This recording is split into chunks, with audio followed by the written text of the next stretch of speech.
رب اعوذ بک من همزات الشیاطین واعوذ بک رب ان یحضرون بسم اللہ الرحمن الرحیم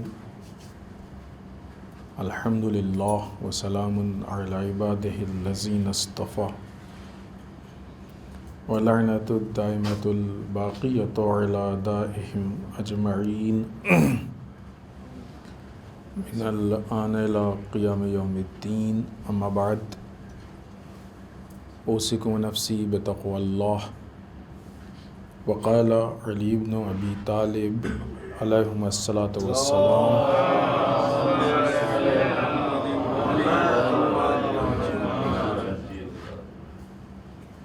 اخذ علی القضاء والعلم طرز ابدا۔ اس پہلے خطبے میں سب سے پہلے اپنے نفس اور آپ سب کو اللہ کے تقوی کی طرف دعوت دیتے ہوئے،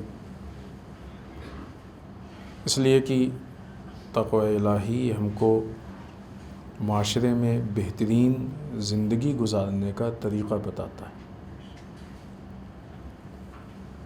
تقوی الہی کا تصور بالکل اور ذرا بھی یہ نہیں ہے کہ تقوی الہی صرف اور صرف نماز، روزے، دعا، قرآن، صرف ان چیزوں کا نام ہے۔ یہ اگر ایسا ہے تو یہ غلط فہمی ہے۔ تقوی الہی یعنی انسان کے زندگی گزارنے کے لیے اللہ کی طرف سے بنایا ہوا قانون، نظام، سسٹم، اصول، طریقہ، جو بھی کہہ لیں۔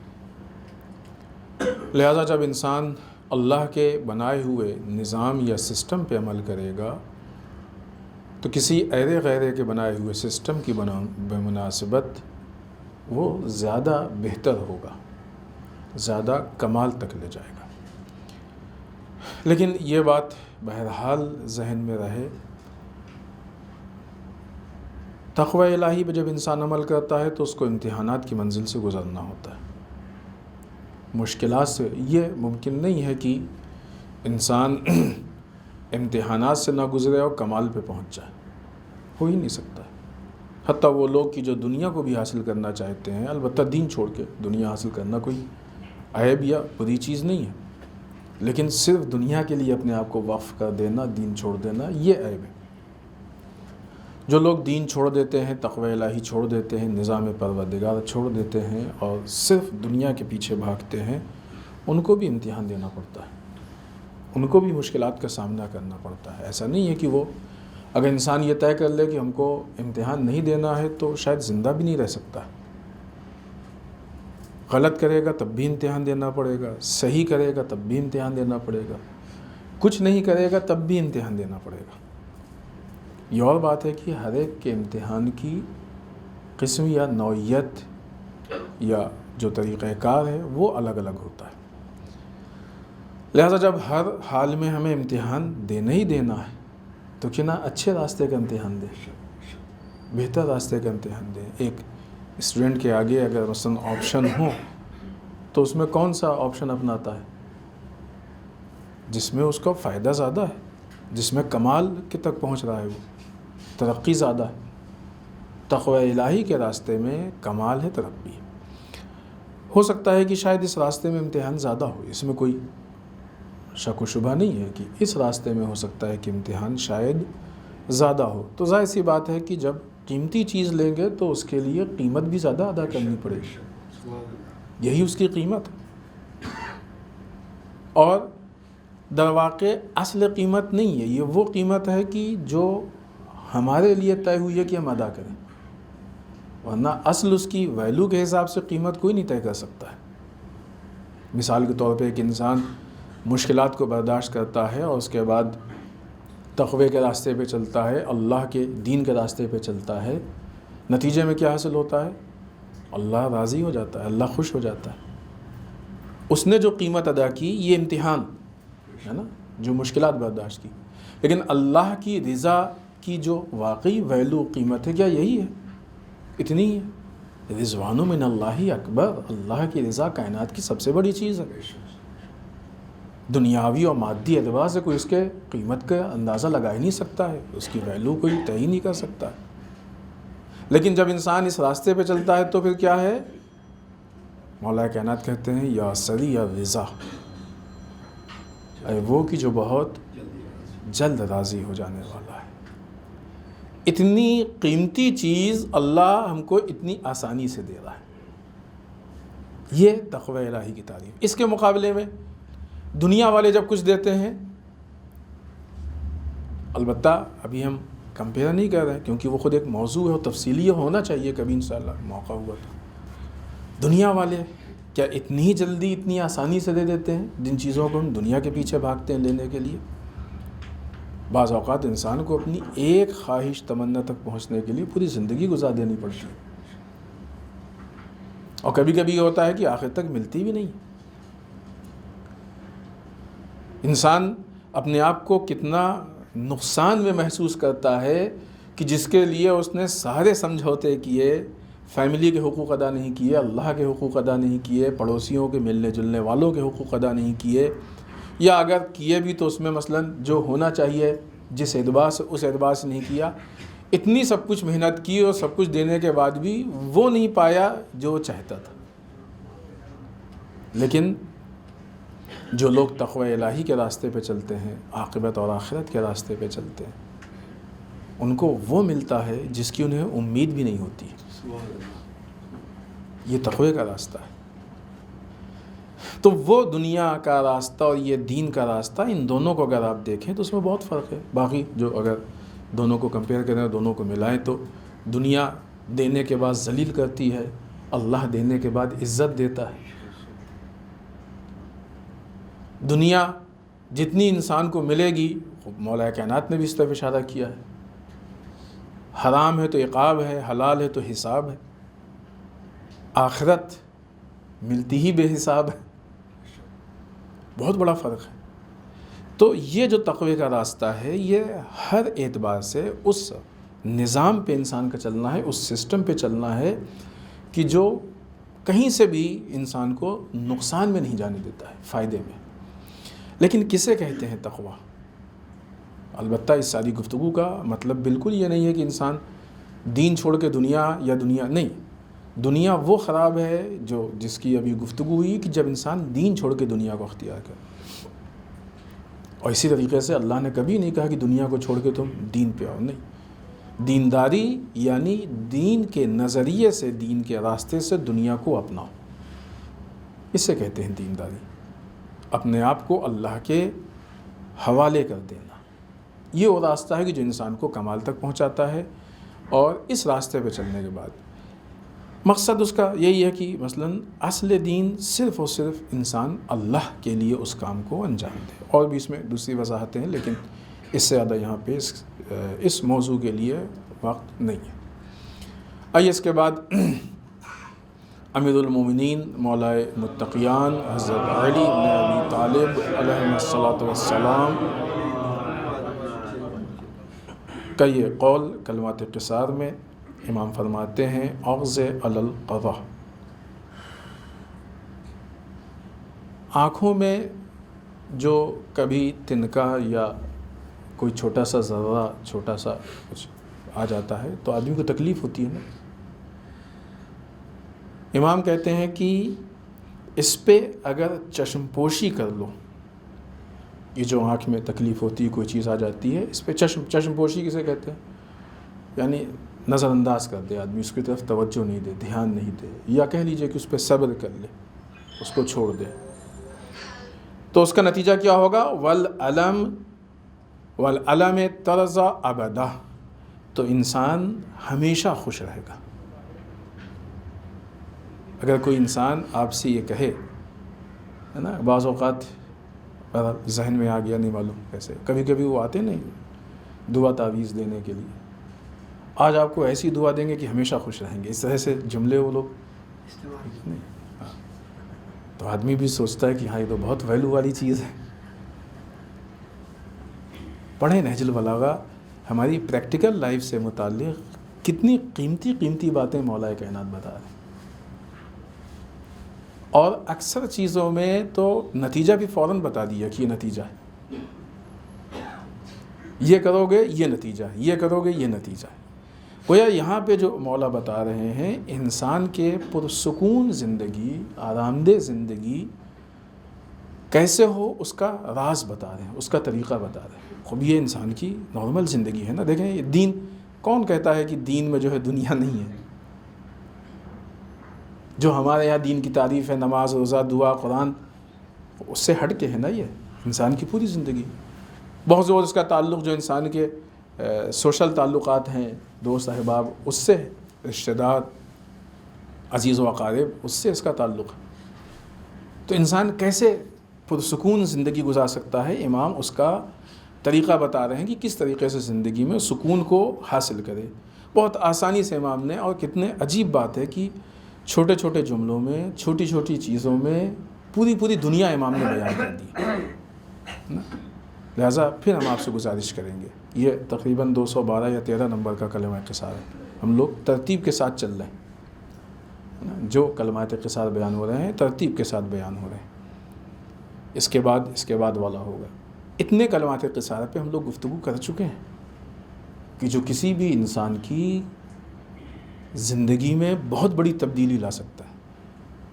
یہ صرف سننے کے لیے نہیں ہے، یہ عمل کے لیے ہے کہ ہم اپنے اندر ایک تبدیلی پیدا کریں۔ لہٰذا ہم گزارش کریں گے کہ نہج البلاغہ، قرآن مجید، یہ جیسی کتابیں، ائمہ کی سیرت، صحیفہ سجادیہ، ان کو پڑھتے رہیں اور اس کو اپنی پریکٹیکل لائف میں لے کے آئیں۔ آج دنیا ان خزانوں کے لیے ترس رہی ہے۔ اگر وہ لوگ کی جو نان مسلم بھی ہیں البتہ، لیکن جو قدرداں ہیں ان تک یہ چیزیں پہنچ جاتی ہیں تو وہ تعجب کرتے ہیں، ارے اتنی قیمتی چیزیں اس میں کہاں سے؟ بہت سے واقعات ہیں اس پہ، ابھی ہم اس پہلو سے گفتگو نہیں کریں گے ورنہ اصل گفتگو رہ جائے گی۔ امام نے ایک چھوٹے سے جملے میں پوری ایک مطالب کی دنیا بیان کر دی، انسان کی سوشل لائف کے بہت سارے مسائل بیان کر دیے کہ انسان سوشل لائف میں ایک بہت بڑے چیپٹر میں، کہ جہاں پہ انسان پریشان ہوتا ہے، مشکلات میں ہوتا ہے، کبھی رشتہ داروں کی طرف سے، کبھی دوست احباب کی طرف سے، کبھی پڑوسیوں کی طرف سے، وہاں پہ کیسے انسان زندگی گزارے کہ وہ پرسکون زندگی گزارے۔ 2-3 لفظ اس میں استعمال ہوئے ہیں۔ ایک لفظ ہے اغزے، یعنی اسے کہتے ہیں کہ پلک جھپکنا، جسے چشم پوشی ہم نے کہا ہے، آنکھ بند کر لینا۔ مثلا ہوتا ہے نا کبھی کبھی ایک انسان کوئی چیز نہیں دیکھنا چاہتا ہے تو آنکھ بند کر لیتا ہے۔ بچوں کی فطرت ہوتی ہے، بچے جب کسی خطرے کو نہیں دیکھنا چاہتے، انہیں لگتا ہے تو وہ آنکھ بند کر لیتے ہیں اور سمجھتے ہیں خطرہ ٹل گیا ہے، اسے چشم پوشی کہتے ہیں۔ اصل جو چیز جس پہ گفتگو ہے وہ قضا کہتے ہیں کہ آنکھ میں کسی ذرے کا، کسی چیز کا آ جانا۔ یہ لفظ دوسری جگہوں پہ بھی بہت استعمال ہوا ہے۔ اور علم جو ہے وہ درد و رنج کے معنی میں استعمال ہوا ہے، جو انسان کے لیے مشکلات ہوتی ہیں۔ یہاں پہ امام کا اس طرف اشارہ ہے کہ بہت سی ایسی چیزیں ہیں کہ جس کی وجہ سے انسان کو مشکلات ہوتی ہیں، ناراض ہوتا ہے، پریشان ہوتا ہے، اور زندگی میں بہت زیادہ مسائل پیش آتے ہیں۔ کبھی خود اپنی ذات سے متعلق اس کو مشکل پیش آتی ہے، کبھی اپنے اولاد سے متعلق، بھائی بہن سے متعلق، یا کبھی مثلا ایسے لوگوں کی طرف سے مشکل پیش آتی ہے۔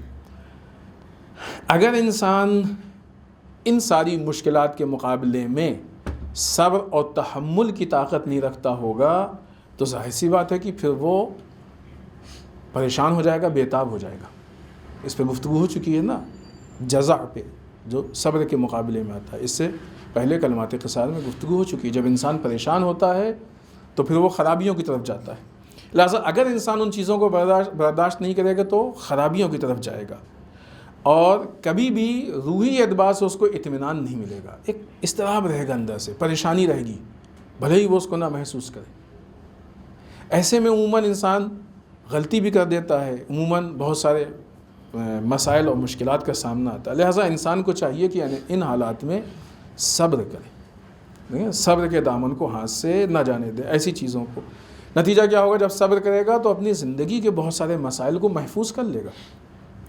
آج بہت سے لوگوں کو بہت ساری جو پرابلمس ہیں، بیماریاں ہیں، اس کے پیچھے بھی اسی طرح کے ریزن پائے جاتے ہیں، فکر، غور و فکر، ڈپریشن وغیرہ وغیرہ۔ اس کی وجہ سے بہت ساری بیماریاں، بہت ساری مشکلات لوگوں کو سامنے آ رہی ہیں. اگر انسان صبر کرنے لگے گا تو بہت سارے مسائل حل ہو جائیں گے. البتہ اس کے بھی ایک تفصیل ہے کہ کس حد تک اور کیسے. لہٰذا انسان مختلف جگہیں ہیں، مختلف چیزیں ہیں، مادی اعتبار سے، دوسرے اعتبار سے اپنی زندگی سے راضی ہو. اسی میں سے ایک چیز یہ ہے کہ یہ جو مشکلات اس طرح کی سامنے آ رہی ہیں اس میں بھی انسان اپنے آپ کو اپنی زندگی سے متعلق اپنے آپ کو راضی کرنے کی کوشش. راضی یعنی ٹھیک ہے جو کچھ ہے یہ ٹھیک ہے، ہمیں کوئی پرابلم نہیں نا. ورنہ بعض اوقات تو مالی اعتبار سے فلاں کے پاس یہ ہے ہمارے پاس نہیں ہے، پریشان ہے، کسی طریقے سے ہم کو حاصل کرنا ہے، ابھی وہ ہمارے موضوع میں نہیں ہے. لہٰذا انسان اپنے اوپر ڈپریشن لیتا ہے، پریشان ہوتا ہے، بھاگ دوڑ کرتا ہے، زندگی کو برباد کرنے لگتا ہے. فلاں کے ساتھ ایسا مسئلہ ہے ہمارے ساتھ نہیں ہے، فلاں ایسا کپڑا پہنے ہیں ہمارا، وغیرہ وغیرہ. اسی میں سے ایک مسئلہ ہوتا ہے جو انسان کے ساتھ ہوتا ہے، وہ یہ کہ فلاں کی طرف سے یہ مشکل، فلاں کی طرف سے یہ، فلاں کی طرف سے یہ پرابلم، فلاں کی طرف سے یہ پرابلم. اس کی بنیاد پہ انسان صبر نہیں کر پاتا ہے تو اس کی زندگی میں مشکلات آنے لگتی ہیں. لیکن اگر انسان صبر کر لے اس پہ تو بہت ساری مشکلات اس کی کم ہو جائیں گی. اسی جملے کو ایک دوسرے طرح سے بھی بیان کیا گیا ہے نہج البلاغہ کے علاوہ یا دوسرے نسخوں میں کہ وَإِلَّا لَمْ جو آخر کا لفظ ہے عربی ہے، وہ ظاہر ہے کہ اس میں بہت زیادہ وہ نہیں ہے.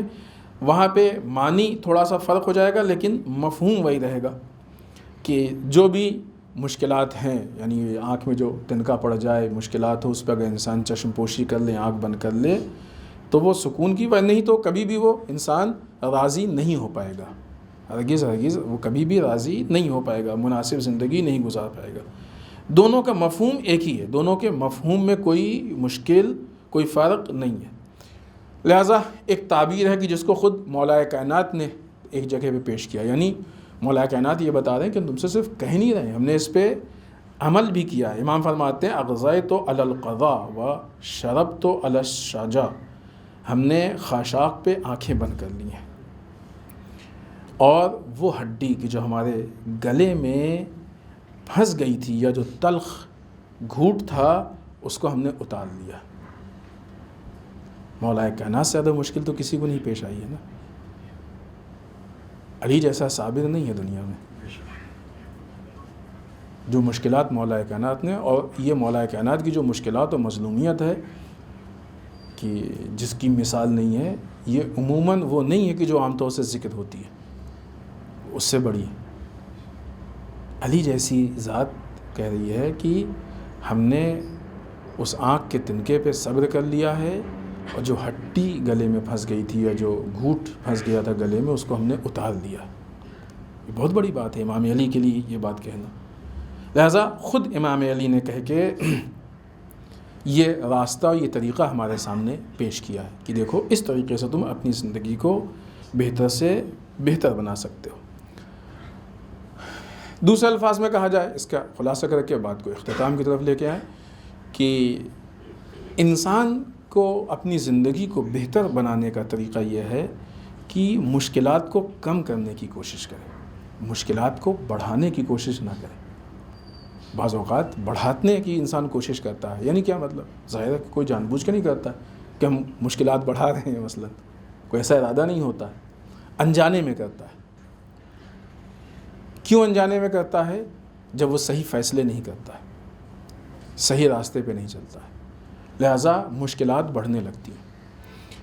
ان مشکلات کے بڑھنے سے اس سے ایک جو اس کے آؤٹ پٹس ہیں، جو اس کے نتائج ہیں، وہ بھی بہت عجیب ہوتے ہیں. مثال کے طور پہ اگر انسان رشتہ داروں، دوست احباب کی بعض چیزیں کی جو اس کو ناگوار گزر رہی ہیں اس پہ صبر نہیں کرے گا تو کبھی کبھی ایسا ہوتا ہے کہ انسان بہترین دوست اور بہترین رشتہ دار کو کھو دیتا ہے. بہترین دوست کو، بہترین رشتہ داروں کو کھو دیتا ہے اس کے مقابلے میں کہ مثلا جس کی کوئی حیثیت نہیں ہوتی. تھوڑا سا کسی سے انسان ناراض، پریشان ہوا. آج کل اس ٹائپ کے لوگوں کی کمی نہیں ہے کہ جو مثلا آگ لگانے والے ہوتے ہیں، ہے نا، فتنہ پھیلانے والے. آئے ارے اس نے ایسے کیسے کہہ دیا، ایسے کیسے کر دیا، ایسا کیسا ہے، یہ کیسا ہے، وہ کیسا ہے.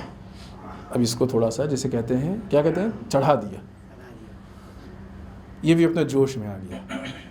جوش میں آنے کے بعد اس نے ایکشن لیا اور آہستہ آہستہ وہ بات اتنی چلی گئی کہ اس نے ہو سکتا ہے کہ اس کو وقتی طور پہ بڑا سکون ملے کہ ہمارے ساتھ ایسا ہوا تھا، ہم نے اس کا بدلہ لے لیا. شارٹ ٹرم میں اس کو سکون مل جائے گا کہ ہم نے اپنے ساتھ جو ہوا تھا اس کا ہم نے بدلہ لے لیا ہے. لیکن اصل جو زندگی ہے، جو لانگ ٹرم ہے، جو زندگی گزارنے کا ایک اس کا طریقہ تھا، اس کے اعتبار سے اگر دیکھیں تو اس نے ایک بہت اچھے رشتہ دار، بہت اچھے دوست، بہت اچھے پڑوسی، بہت اچھے ساتھی کو اس کی وجہ سے کھو دیا، جو اس کا مثلاً مخلص تھا، جو اس کے لیے قربانی دیتا تھا یا دے سکتا تھا، کھو دیا اس نے. لہٰذا یہ دوسرا وہ راستہ ہے کہ جس کی وجہ سے اس کی زندگی میں مشکل آئے گی. اس کو اندازہ نہیں تھا کہ یہ اس کا ساتھی اس کو کتنی مشکلات کو روکے تھا، اس کی وجہ سے کتنی مشکلات آ رہی ہیں. بہت سی چیزیں ہوتی ہیں، بہت سارے پوائنٹس ہیں، لیکن کہاں تک بیان کریں، لیکن اس پہ ختم کرتے ہیں. بہت سی چیزیں ہوتی ہیں کہ جو ظاہری علل و اسباب کی وجہ سے ہوتی ہیں، بہت سی چیزیں ہوتی ہیں کہ جو معنویت کی وجہ سے ہوتی ہیں.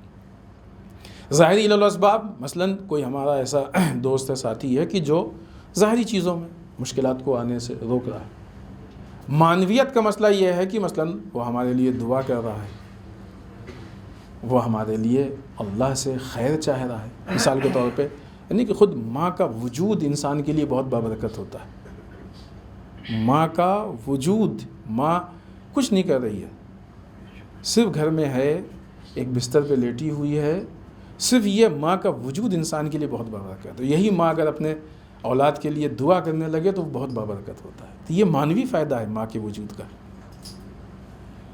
اسی طریقے سے ظاہر سی بات ہے کہ جو ماں کا مسئلہ ہے، مرتبہ ہے، وہ دوسرے احباب کا نہیں ہے. لیکن بعض اوقات دوسرے احباب کے وجود سے بھی انسان کو معنوی سپورٹ ملتا ہے، جس کی وجہ سے بہت زیادہ اس کے مسائل و مشکلات حل ہوتے ہیں یا بہت ساری اچھائیاں اس کی زندگی میں آتی ہیں. لیکن انسان چھوٹی چھوٹی چیزوں کی وجہ سے اتنی بڑی بڑی نعمتوں کو کھو دیتا ہے. حتیٰ بعض اوقات انسان بعض چھوٹے مسائل کی وجہ سے ماں سے بھی دوری اختیار کر لیتا ہے. عجیب بات ہے، ایسے بھی مسائل دیکھنے میں آتے ہیں، ماں سے بھی دوری اختیار کر لیتا ہے. اور اگر انسان اس مقام تک پہنچ جائے تو کیسے اللہ اس کو خیر و برکت دے گا، کس طریقے سے اللہ اس کو خیر و برکت دے سکتا ہے. لہٰذا یہ انسان کی سوشل زندگی کا بہت اہم مسئلہ ہے کہ جس پہ عمل کر کے ہم اپنی زندگی کو بہت ہی پرسکون اور آرام دہ بنا سکتے ہیں.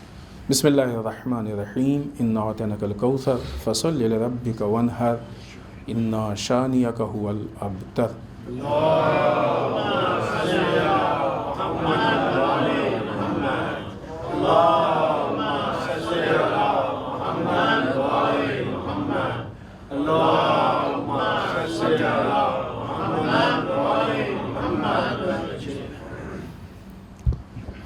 رب اعوذ بک من همزات الشیاطین واعوذ بک رب ان یحضرون.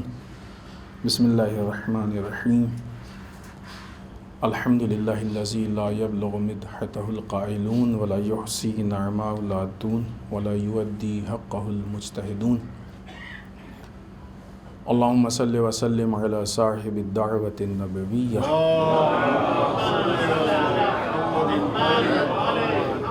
وصولة الحیدریہ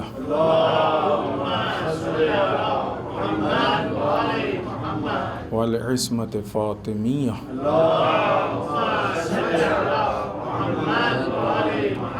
والحلم الحسنیہ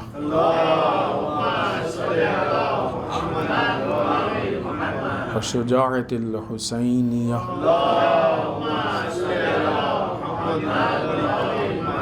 والعبادة السجادیہ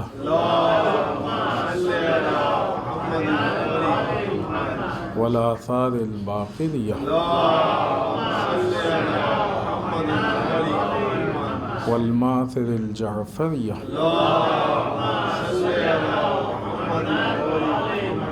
والعلوم الکاظمیہ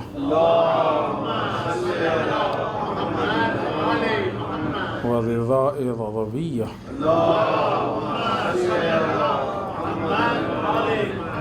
والجود التقویہ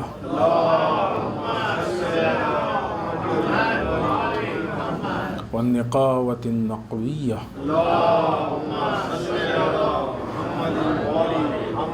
والہیبۃ العسکریہ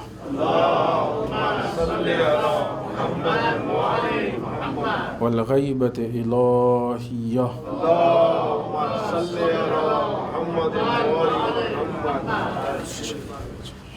ولعنۃ الدائمۃ الباقیۃ علی اعدائہم اجمعین من الآن الی قیام یوم الدین، اما بعد۔ اس ہفتے کے البتہ دوسرے خطبے میں سب سے پہلے اپنے نفس اور آپ سب کو اللہ کے تقوی کی تاکید کرتے ہوئے اس ہفتے کی مناسبات میں سب سے پہلی جو مذہبی مناسبت ہے وہ آج کی وہ تاریخ کی جو حضرت ام البنین سلام اللہ علیہا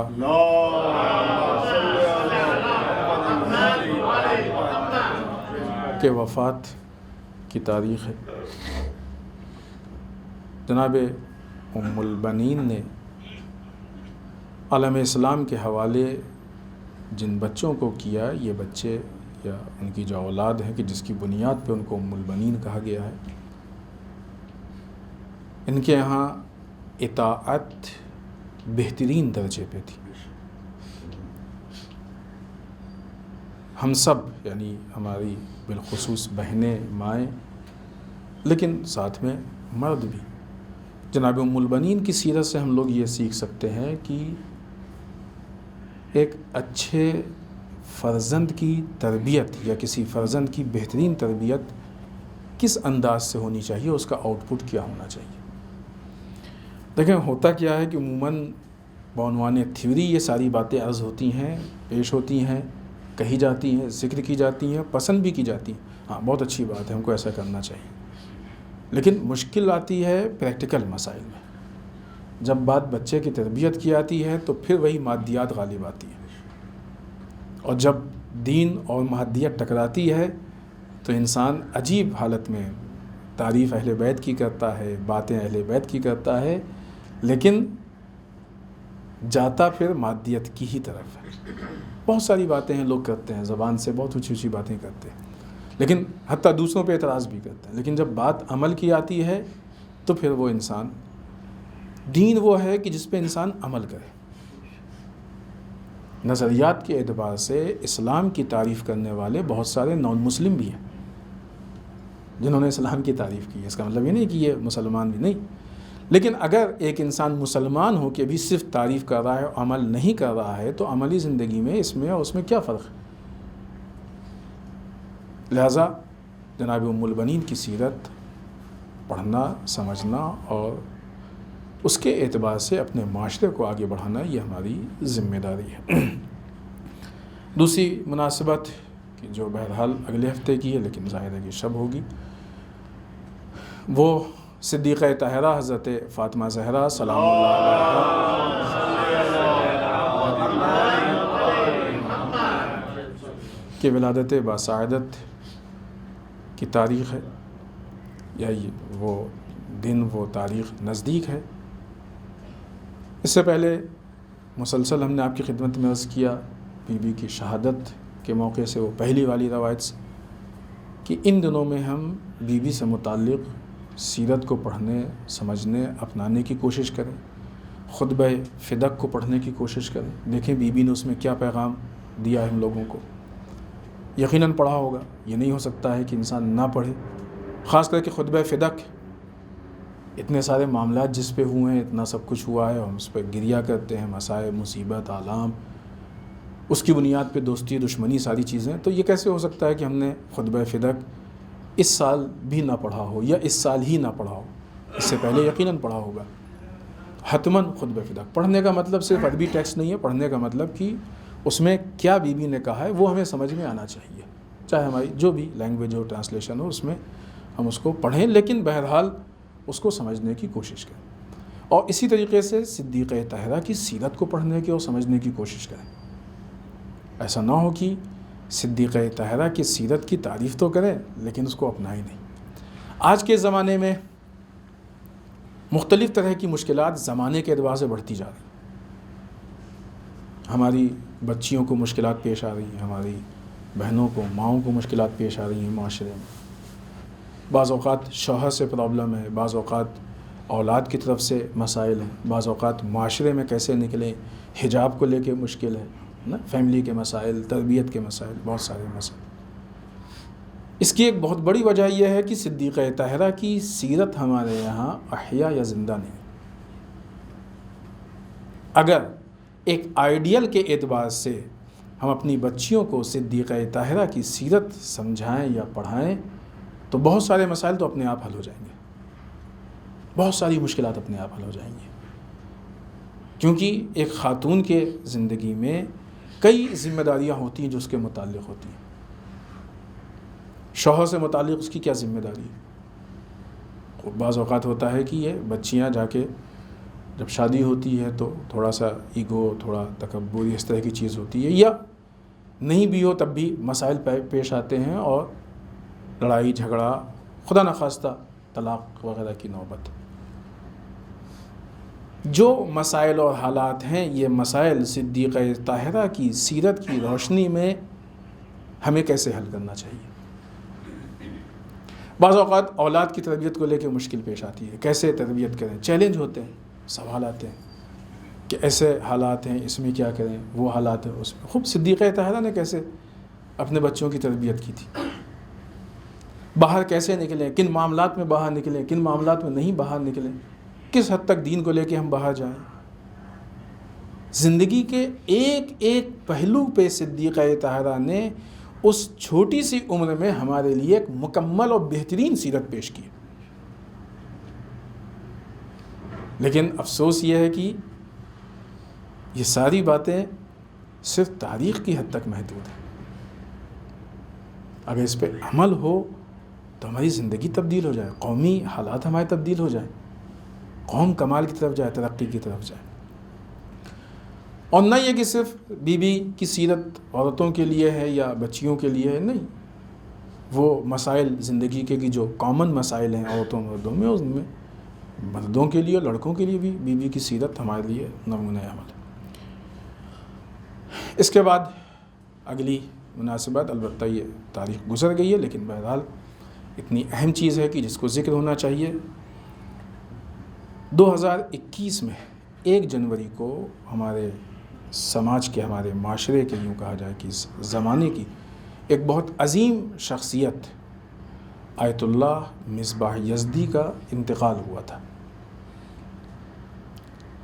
ان کو، ان کے خطاب میں استاد ہے اور مختلف جہت سے استاد تھے، مختلف علوم کے ماہر تھے، لیکن استاد فکر کے عنوان سے ان کو پہچانا جاتا ہے۔ اس زمانے میں ہر وہ انسان کی جس نے حوزے سے فائدہ اٹھایا ہے اور بہرحال ایک اس کی علمی صلاحیت ہے، ان سارے علوم میں، فلسفہ، عرفان، ان ساری چیزوں میں کچھ بھی اس نے حاصل کیا ہے، تو ہمیں ایسا لگتا ہے کہ وہ شاید ڈائریکٹ یا انڈائریکٹ حتماً آقا مصباح یزدی کا شاگرد ہوگا۔ ان کی کتابیں، ان کے دروس بہت ہی وسیع پیمانے پہ ہیں، اور جو کتابیں انہوں نے لکھی ہیں وہ ایک اہم مسائل پہ وہ کتابیں ہیں۔ آقا مصباح کی شخصیت ایک جامع شخصیت تھی۔ مثلا بعنوان قلم آپ دیکھیں تو ایسی کتابیں لکھی کہ واقعی بے مثال کتابیں ہیں، یعنی ایسی کتابیں ہیں کہ خود اس کو پڑھنے کے لیے بعض اوقات صلاحیت کی ضرورت ہے کچھ چیزیں۔ دروس دیکھیں آپ تو بہترین دروس ہے، پورا ان کا مؤسسہ ہے وہ وہاں پہ کہ جس میں ان کے دروس چل رہے ہیں۔ لیکن انہی چیزوں کے ساتھ ساتھ خوب اخلاق میں ماہر تھے، یہ ان کے درس اخلاق ہوا کرتے تھے، فلسفہ اخلاق پہ ان کے درس تھے۔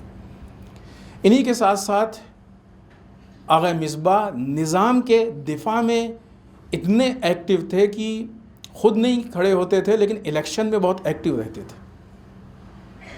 پہچانے، علماء کے ذریعے سے دین کو پہچانے، ان شخصیات کے ذریعے سے دین کو۔ الیکشن کے زمانے میں آقا مصباح ایکٹیو ہوتے تھے تاکہ کوئی نااہل کسی عہدے پہ نہ آ جائے کہ جو معاشرے کو نقصان پہنچائے یا نظام کو نقصان پہنچائے۔ باوجود اس کے کہ خود نہیں کھڑے ہوتے تھے، اپنے شاگردوں کو بھیجتے تھے بعض اوقات ان مسائل کے لیے، صحیح لوگوں کی حمایت کرتے تھے۔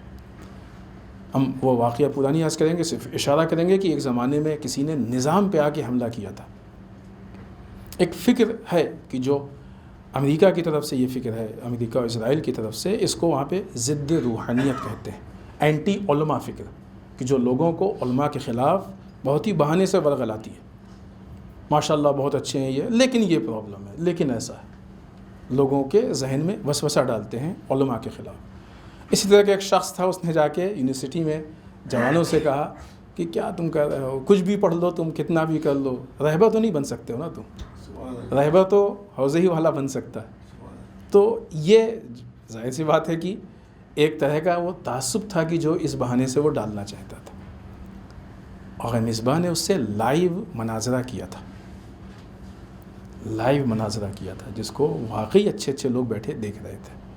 ظاہر سی بات ہے کہ یہ اگر بعنوان شبہہ دیکھا جائے، ایک اشکال دیکھا جائے، تو کوئی بھی لیڈرشپ ہو، لیڈرشپ کے لیے جن مسائل کی ضرورت ہوتی ہے، جن چیزوں کی، وہ دین بتاتا ہے، اور اس کو پڑھنے کے لیے انسان کو حوضے میں جانا پڑے گا. اور علوم دین کو پڑھنے کے لیے ایسی کوئی پابندی نہیں، آدمی جا کے پڑھ سکتا ہے. لہٰذا یہ کہنا کہ تم نہیں ہو سکتے یہ غلط ہے. تم کو اگر ہونا ہے جاؤ، پڑھ کے آ جاؤ، ہو جاؤ گے. بہت سے لوگ یہ محسوس کرتے ہیں، جاتے ہیں، پڑھتے ہیں، آتے ہیں، اور اپنے حساب سے جو ان کی صلاحیت ہوتی ہے مقام کو حاصل کر لیتے. یہ جواب بھی اس کا آپ کی خدمت میں عرض کر دیں، ورنہ ایسا نہ ہو کہ یہ ذہن میں آئے کہ نہیں ہاں بات تو صحیح ہے. لیکن یہ شبہات ایسی لوگوں کے ذہن میں ڈالے جاتے ہیں کہ جو دیکھنے میں تو لگتے ہیں کہ صحیح ہے، لیکن در واقع ذرا سا اگر اس کے اندر تحلیل کریں تو اس کی حقیقت کھل کے سامنے آ جاتی ہے. یہ اینٹی روحانیت، ضد روحانیت فکر ہوتی ہے کہ جو کبھی لوگوں کو حوضے کے خلاف ورغلاتی ہے، کبھی علماء کے خلاف ورغلاتی ہے، روحانیت کے خلاف ورغلاتی ہے، اور یہ طرح طرح کی. ظاہر سی بات ہے کہ علماء ان کا مقصد ہی یہی ہوتا ہے کہ جا کے دین کی خدمت کریں، لوگوں تک دین کو پہنچائیں. آقا مصباح ان سارے معاملات میں بہت ایکٹیو تھے، بے پناہ ایکٹیو تھے، اور خود نہایت با اخلاق انسان تھے، نہایت با اخلاق. بہرحال ان کی فکر اور کتابیں نہیں معلوم انگلش میں یا دوسری زبانوں میں کس حد تک، اردو میں ہیں کچھ ترجمے، اگر کہیں سے حاصل ہو جائے تو حتماً پڑھیں اور اس سے فائدہ حاصل کریں. بہت ساری چیزیں ہیں لیکن وقت نہیں ہے تقریباً، لہٰذا بہت جلدی سے ہم اپنی باتوں کو پیش کر کے ختم کریں. شام کا ایک صوبہ حلب ہے، وہاں پہ ایک چرچ کے سربراہ ابراہیم ناصر نے حاج قاسم سلیمانی کی شہادت کی 3ری برسی کے موقع پہ کہا کہ مقاومت جاری ہے. مقاومت یعنی دشمن کے مقابلے میں قیام کرنا، کھڑا ہونا، اور دشمنوں کو ہزاروں سلیمانی کا سامنا کرنا پڑے گا.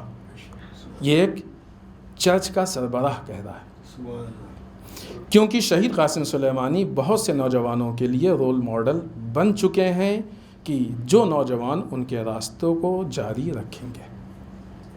یہ ایک بہت تفصیلی گفتگو تھی کہ جو ہم بہت زیادہ آپ کی خدمت میں نہیں پیش کر سکتے وقت کی وجہ سے. ایک مسئلہ یہ ہے بہت اہم ہے عالم اسلام کا. ایک سائٹ ہے منڈو اسلام، اس نے لکھا ہے کہ آنے والے 2075 تک دنیا کا سب سے بڑا مذہب اسلام بن جائے گا، سب سے زیادہ مسلمان ہوں. اس کی جو اس نے وجہ لکھی، ریزن لکھی ہے، وہ یہ کہ مسلمانوں کی بڑھتی ہوئی آبادی کو اس کا ریزن بتایا. آج افسوس یہ ہے، یہ بہت اہم پوائنٹ ہے اس لیے جلدی سے ہم عرض کر دیں. افسوس یہ ہے کہ یہ جو مغربی دنیا کی طرف سے ایک اٹیک ہے، فکری اٹیک ہے کہ مثلا بچے کم ہونا ہے، ہم لوگوں نے خود طے کیا. مثلا 2 سال اگر بچے ہوں تو آدمی کو، یا کسی کے 4 ہوں 5 ہوں، تو تھوڑا سا معاشرے میں وہ شرم کی نگاہ سے بتاتا ہے. کیوں؟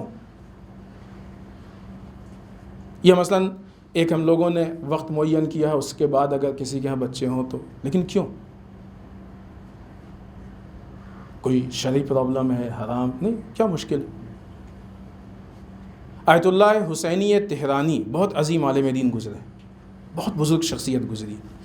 ان کی ایک پوری کتاب ہے اس مسئلے پہ، کاہش جمعیت ضربہ سہمگین بر پیکر مسلمین. پاپولیشن کو کم کرنا ایک بہت نقصان دہ اور سخت ترین چوٹ ہے جو مسلمانوں کے پیکر پہ، مسلمانوں کے اوپر. یہ ہم نے طے کیا ہے، اسلام نے نہیں طے کیا ہے کہ بچے کم ہونے چاہیے. اسلام کہتا ہے نسلوں کو بڑھاؤ، نسل بڑھاؤ زیادہ سے زیادہ. ہاں شرط یہ ہے کہ تربیت کر سکتے ہو. ایسا نہیں ہے کہ انسان مثلاً بعض اوقات بچے زیادہ ہیں اور اس کے بعد پرورش ان کی گلی اور کوچے میں ہو رہی ہے. نہیں، وہ ہماری توان کے اندر. یہ جو ضربہ لگ رہا ہے، اس ضربے کی وجہ سے بہت مشکل پیش آ رہی ہے اور بہت مسائل پیش آ رہے ہیں. یہ جو فکر ہے، یہ فکر اسلامی فکر نہیں ہے، نان اسلامی فکر ہے، غیر اسلامی فکر ہے.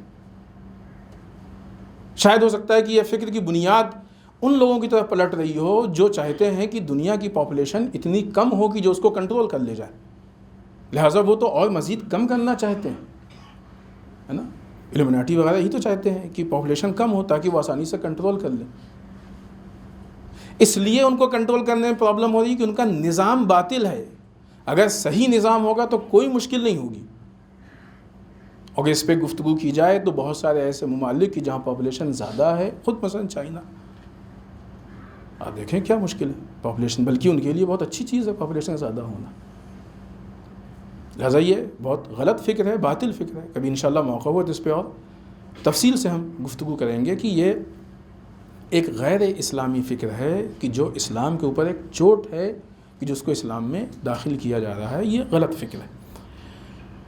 آخر میں ایک بات صرف ایک جملے میں کہہ کے، ایک نیوز پیپر اردو زبان کا، اور بہرحال افسوس اس بات کا ہے کہ اپنے مذہب سے اس کا تعلق ہے، اس نے مولا کائنات کی شان میں گستاخی کی ہے، جسارت کی ہے. ہمیں ایسا یاد آ رہا ہے کہ شاید اس سے پہلے بھی وہ یہ کام کر چکا ہے ایک مرتبہ. افسوس ہوتا ہے، ایک طرف سے اپنے آپ کو علی والا کہتے ہو، دوسری طرف سے اتنی بڑی جسارت اور گستاخی کرتے ہو امام علی کی شان میں. کیسے اس طرح کی غلطی ہو سکتی ہو؟ پھر ریپیٹ ایسا ممکن نہیں ہونا چاہیے. بہرحال ہم ان سے ہی گزارش کریں کہ وہ اپنی توجہات کو صحیح کریں اور صحیح طریقے سے سنبھالنے کی اور اس کو چلانے کی کوشش کریں. آخر میں بارگاہ پروردگار میں دعا کرتے ہیں پالنے والے ہم سب کو اعمال صالحہ کی توفیق عنایت فرمائے. بار الہ اعمال قبیحہ سے محفوظ رکھیں. پالنے والے ہمارے گناہوں کو بخش دیں. بار الہ ہمارے مرحومین کو بخش دیں. پالنے والے اسلام و مسلمین کے حفاظت فرمائے. بار الہ دشمنان اسلام کو نیست و نابود کر دیں. پالنے والے ہمارے علماء کا سایہ ہمارے سروں پہ باقی رکھیں. بار الہ رہبر و مراجع کو طول عمر عنایت فرمائے. بار الہ ہمارے امام کے ظہور میں تعجیل فرمائے. ہمیں ان کے اعوان و انصار میں شریک ہونے کی توفیق عنایت فرمائے. ربنا تقبل منا انک انت السمیع العلیم. بسم اللہ الرحمن الرحیم. قل هو اللہ احد اللہ الصمد لم یلد ولم یولد ولم یکن له کفوا احد.